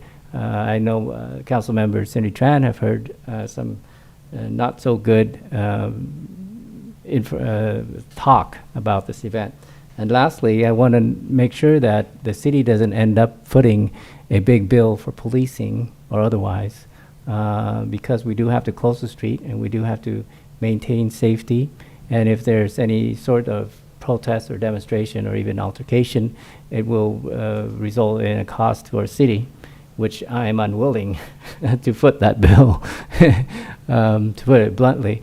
So the event, we will provide whatever assistance that we have committed to, but not at the cost of the taxpayers. I'm not willing to foot that bill.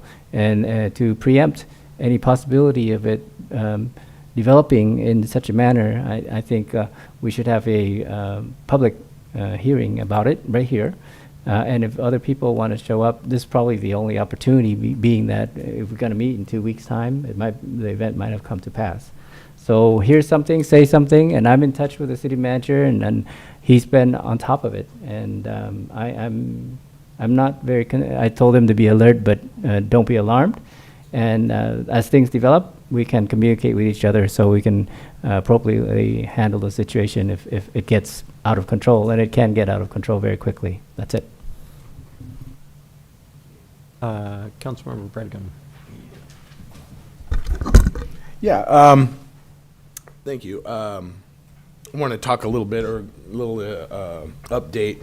So about 4 months ago, I brought it up to the, brought it up many times before then, but I talk about our staff, and part of our job on the council is oversight and making sure that our community is being well served. And quite frankly, in my 4 years, in my first term, I've seen nothing but wonderful performance. Our police department, top notch. Our public works department, top notch. HR, administrative staff, pretty much everything in our city, just really, really beyond belief how well we do things. The fire authority, everything is just, these guys really go out and bust their tails and work hard for our communities, and that's what we like to see. But I brought forth about the problem with our building inspections. And at the time, to put it in perspective, it had been at least 4 years that I'm aware of that I was on the council, and we brought it up from time to time, and nothing ever seemed to happen. And what I'm hearing secondhand is that it's probably been going on for 10 to 15 years. But I can't attest to that. I can only attest to the 4 years that I'm aware of. But it would take between 30 to 60 days to get a building inspection in the city of Garden Grove. Now, to put that in context, the worst city in the county besides Garden Grove takes 3 days. So 3 days is the worst, and we're at 60 days, or 30 to 60 days. So I shine a little light on it, and I'm proud. I'm really proud to report our city has improved dramatically. Currently, 9 days. Now, I know that still sounds bad because the average, the worst is 30, but when you consider we were at 30 to 60 days and now we're at 9 days, so there's been a tremendous improvement. We're running about 100 to 110 inspections a day. So our guys are out there really working. They're doing their job. And you got to realize this is a staff of only 7.5 people. So you have one supervisor and 3 inspectors, and then there's 3.5, I guess, contracted inspectors. So, they're really hustling. The city's getting, and the challenge is to get this so we're running about the same as the rest of the cities in Orange County. So, we're not a disservice. But I just want to give kudos to staff. They pulled it together. They've focused on this, and they're really showing dramatic improvement at this point. So I look forward to hearing when we're at 2 or 3 days. But, I'm really cautiously optimistic that this problem is actually being resolved finally. Secondly, it was spoke on earlier, there is going to be an organics recycling event hosted by the Garden Grove Neighborhood Association and Republic Services. It'll be at Eastgate Park, January 12th, that's 2 days from today, at 6 p.m. I get a lot of complaints from the elderly, a lot of the seniors in my district, because to go pick up the little organics bin that the Republic gives out, I guess you put in your kitchen to put your organics waste in, they have to drive all the way over to Blue Gum over there in Anaheim, which is like, it's probably a good drive, and a lot of these folks don't even have driver's licenses anymore and whatnot, so or even cars, some of them. So it's nice that this event is being done over here at Eastgate Park. So be there, get your bin. I want to thank Maureen Blackman and the Garden Grove Neighborhood Association for putting the event on, and Republic Services as well. Thursday, 6 p.m. Thank you. Thank you. Councilmember O'Neill. Thank you. Just a couple things. I'll try to make it quick. First of all, I wanted to comment on the gentleman that came about the street lights. So Garden Grove's been around, I think it'll be 67 years this year, 1956, right? So I'm old enough to know my brothers were playing in the front yard before I was born and watched them dig the hole to plant the place for the pole for the first time. So back then, the community had most of them took a choice. They could either have sidewalks or they could have street lights. That's why you see a lot of our neighborhoods that have one or the other. And they don't have both. Some have both. But the long story of it is, the short story of it is the community gets to decide, and it's going to go on your property tax regardless if it's a sidewalk or a street light. So you'd have to get 50, if you don't have street lights right now, you'd have to get 51% of your folks on the street to sign that they would allow that, and then the cost that the other constituents, other people in Garden Grove are already paying, they're paying it on their property tax every year since 1956. Or actually it was in the, I think it was the 60s when it happened in our neighborhood. But anyway, I did receive the gentleman's email. We did forward it to the city staff. The city staff responded to that gentleman and told them about the procedure. So 51% of the neighbors have to sign up for it, and then that would be an assessment on your property tax forever for the initial cost and the upkeep of the streetlights. So people need to be aware of that because, you know, some people may not want the streetlights. I'm a big proponent of, always security lighting and things at your own home to do that. So that could be a controversial issue, but there is a process, and they're going through the process right now, and they're getting educated on that. So that's what's going on there. And I did get to see, I'm old enough and lived in the city long enough to where the light pole that my brothers watched put in when they were little kids playing in the hole, I got to see that pole removed and a new pole put in a few years ago when we replaced every street light in Garden Grove, which I was happy to see. So I got video of it, and it was the crane lifting. It was pretty cool. Secondly, December 17th, we had the Brown Descents. I mentioned it at the council meeting before Christmas that the Brown Descents is a nonprofit. They're kind of like a lowrider group, but they give back to the community. They raise money for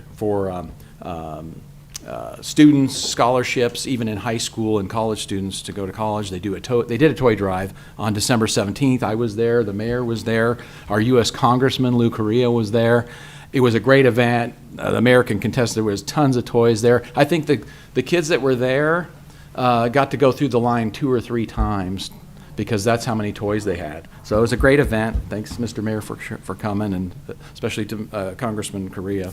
It was great. I did meet with Waymakers OC. There's issues about smoke-free environments in multifamily units. I wanted to be educated on it, so I met with them this week. Very educational. There is other cities that are doing this. It's not to discriminate smokers, and obviously it can be a controversial issue about private property and things like that, but I think you could almost do both. You could have a multifamily situation where you have a smoke-free environment. It's just like the other speaker said about, can't believe you'd smoke at a restaurant. Well, I remember people smoking on airplanes, and most anybody nowadays would think that was crazy. But so it's not something to be scared about or go into your hole. It's something to talk about, look at policy. Look, I'm going to study the policy in other cities that are doing it, and not to segregate, smokers. I have nothing, if someone that wants to smoke, they have a right to smoke in the area, in their private residence. But multifamily, it is an issue. My dad died of congestive heart failure from smoking. He was born in the 20s, and that's what most people did from the 30s all the way to, for 40 years, you smoke. And it shortens your life. So something to look at, but I'm not going to, if someone wants to smoke, I'm all, they're welcome to do that. I was a smoker, like Mr. Beard. I smoked when I was in my young teenage days. Luckily, when I met my wife, she got me to quit. So I didn't have to deal with that. Lastly, and I'll move on, is happy birthday to Council Member Dovin. I see here you're having a birthday, so happy birthday. Is it actually today? No, it's the 15th. Okay. And thank you. Yeah. And I received a little bouquet of fruits, so thank you, Council. Okay, that's all I have. Thank you so much. Councilmember Tran. Yes, I know it's kind of late, and I'm gonna try to be quick. Couple things. So first, I just want to say thank to the staff. Just try not to help me and Councilman Chodo when getting, to familiar and getting things ready. I would just feel so much love from everybody because everything was so smoothly. And Scott and Maria always there help and give us a little detail that we were not familiar with. So I really appreciate and I just feel so much love from that. So that's first. Second, you're talking about the smoker issue. I would love to tag along just so to learn more about it and see, what can we do just because, hearing from people with their health, sometimes it's controversy. We just have to learn and figure out how to, take it from here. Next one is about the flower issue. I did 2 different TV stations contact me and I got some other people call me related to that. I will pass information to our staff and then we'll take it from there. Next, I'm not sure when to bring this up, but I'm going to bring up anyway. While I was walking, people were talking about, how some of the houses that doesn't look nice and things like that. And how can we promote, the beauty in our city? And so I talked to the staff and I heard that Councilwoman Croppenson was talking about the Garden Grove Gym, right? And talking about for the springtime, we would vote for the best house. And we just went to the Christmas time. In my block, we start to put the Christmas light, and now the next door are doing that. And so when guests and the youth group came to my house, oh wow, look at your street. So I was thinking maybe we could tag along with your initiative with that. During springtime, we could have voting for the best house with all the flower and nice looking. But during Christmas time, we could, vote for the house that with the best decoration. That way we will have more of that in our city. So that's what I want to bring up here. And if anyone else out there that have an idea how we could promote, a better neighborhood, feel free to contact any of us here. So last item relate to that about the community cleanup day, the free bulky item drop off. The first one just happened to be in my district at the Garden Grove Park on Saturday, February 11. So I just want to let the citizen know about it and feel free to come and drop off your bulky item. That's it from me. Thank you. Thank you. City Manager Scott Stiles, anything? Thank you, Mr. Mayor, council members. I'm losing my voice a little bit, so sorry. Just several very quick things. I'll run through them real quick. First of all, Councilman Biting, thanks for your comments about the building inspection piece. We've been, Lisa Kim and her staff been working really hard on this. We've, contract staff, we're approving overtime. We're really trying to attack it, push hard. We have a new system going into place in the next week or so. That should help further. We're also reaching out to people who are want to cancel some of their inspections. That helps free up slots. So a big focus for us. We're really trying to stay focused on it. Want to mention just a couple quick comment on the Flower Street event. So that event is not, the city doesn't sponsor it. We're not co-sponsors. We're not contributing any money to it. The only thing the city's involved in it with is approving a street closure permit, like we do for a lot of different groups. And the organizers get the support of the businesses on Main Street and determine that they want to try this new event out. And so that's the extent of our involvement. We don't have anything more to do with it than that. But we'll certainly if there's any new information people have, but we've thought of it as, it could be a nice family event on Main Street, and the businesses seem to like it. But if there's more information that anybody has, feel free to share that with our office. I have talked to police chief. The police chief, I can tell you, was very pleased with that sexual assault victim that came forward. He's going to be reaching out to her and presenting her, I think, with a coin of merit. If she wants to be more visible, we can do that, but that will be up to her. So very grateful to the chief for the follow-up on that. I did want to mention Lisa Kim and her staff. There's an encampment resolution funding program that we're going to be aggressively going after for some grant opportunities, potentially $2 to $3 million. If we get that, the idea is we would use that money to partner with police department, Caltrans, Public Works, Community and Economic Development. So it's not just cleaning up an area and then so it's funding an ongoing kind of effort to address areas, try to get people where they need to be into housing, that sort of thing. But we're staying after it over multiple times. So we'll keep council up to speed if we're successful with that grant. There's plenty of money out there with the state. We hope we're going to be successful. We're going to be going after that. Just two other quick things. One is for the residents. I know everybody's patience has been great. We're in the middle of a pretty sizable storm season right now. Sunday afternoon, I was on a statewide conference call with agencies throughout the state of California. The real serious areas really seem to be up in Northern California, where there were a lot of concerns, particularly the Sierra Mountains, Sierra Nevada Mountains, the Central Coast, Sacramento area, some of the Central Valley, where there's real efforts going on to really coordinate services, work together, and address that. We've obviously had, our winter storm weather here.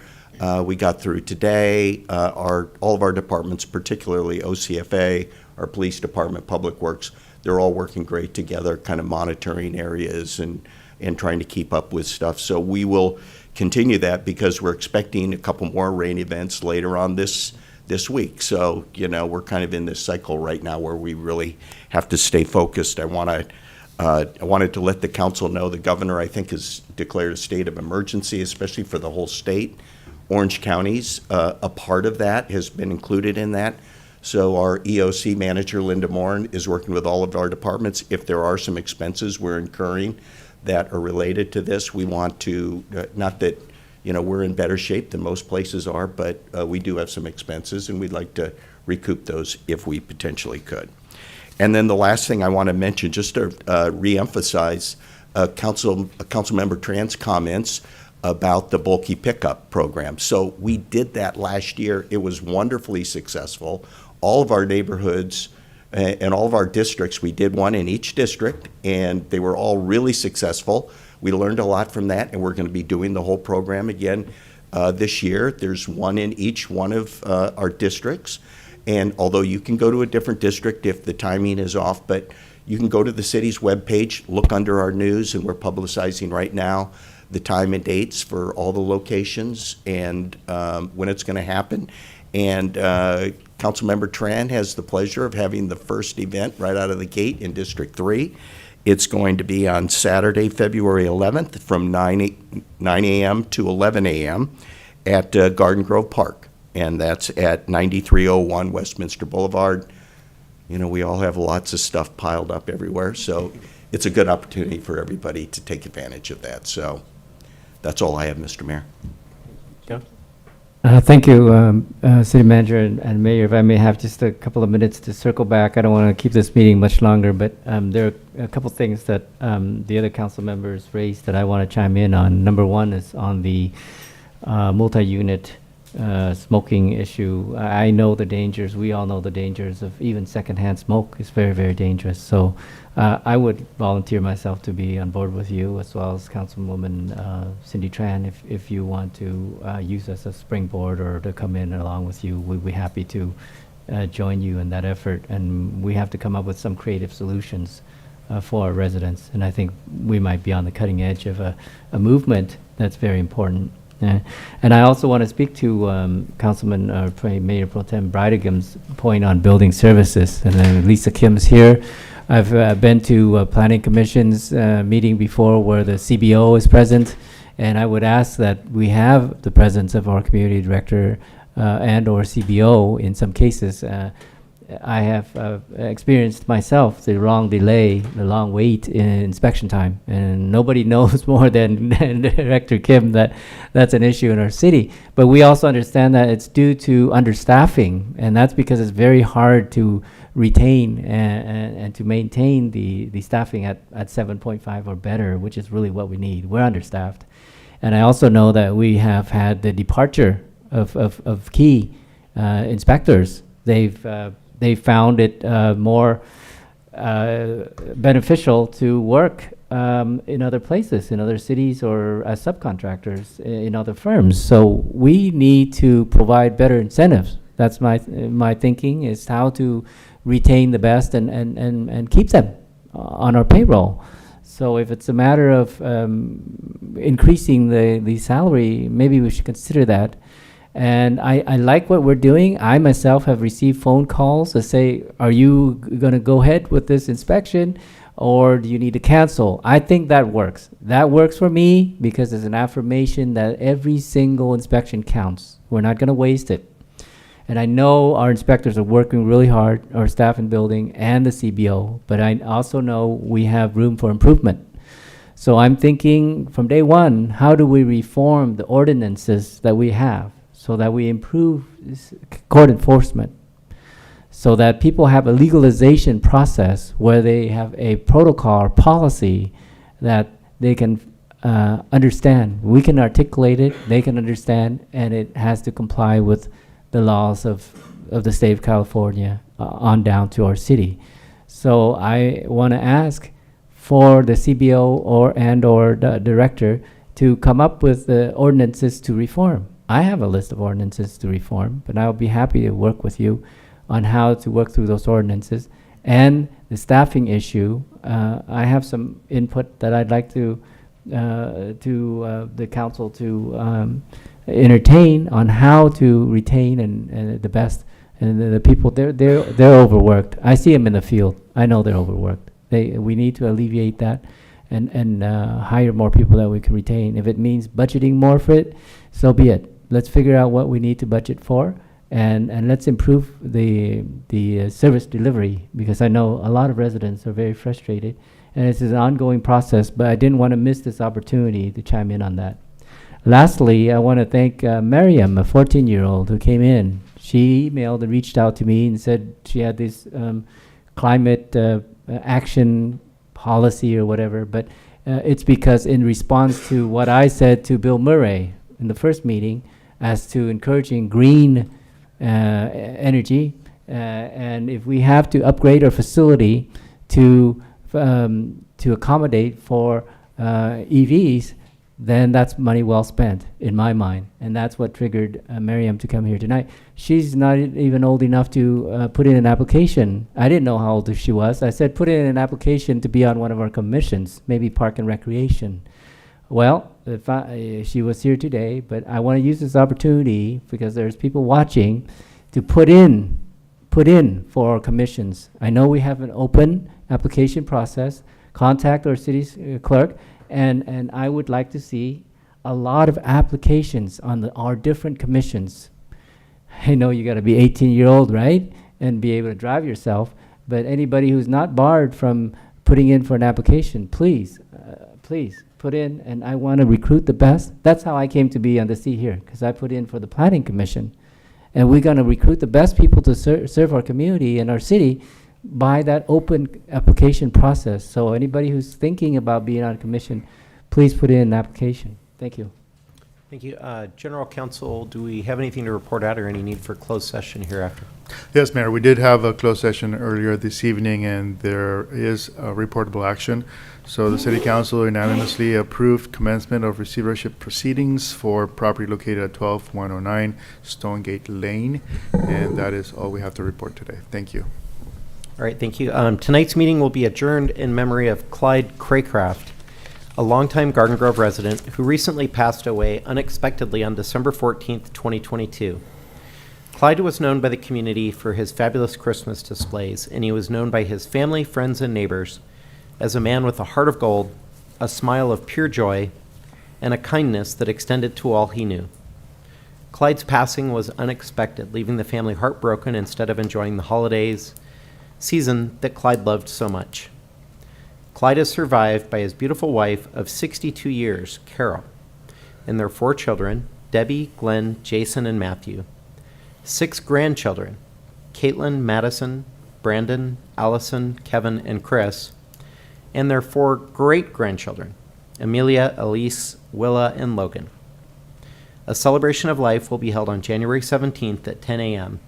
at the Mid-Cities Baptist Church located at 14391 Newland Street in Westminster. Following the service at 2 p.m., please join the family at Clyde's final resting place at the El Toro Memorial Park at 25751 Trabuco Road in Lake Forest. A GoFundMe account has been set up for Clyde's family and funeral expenses. And with that, everyone, we will stand adjourned. Please enjoy the rest of your evening, and we'll see you again soon. Good night.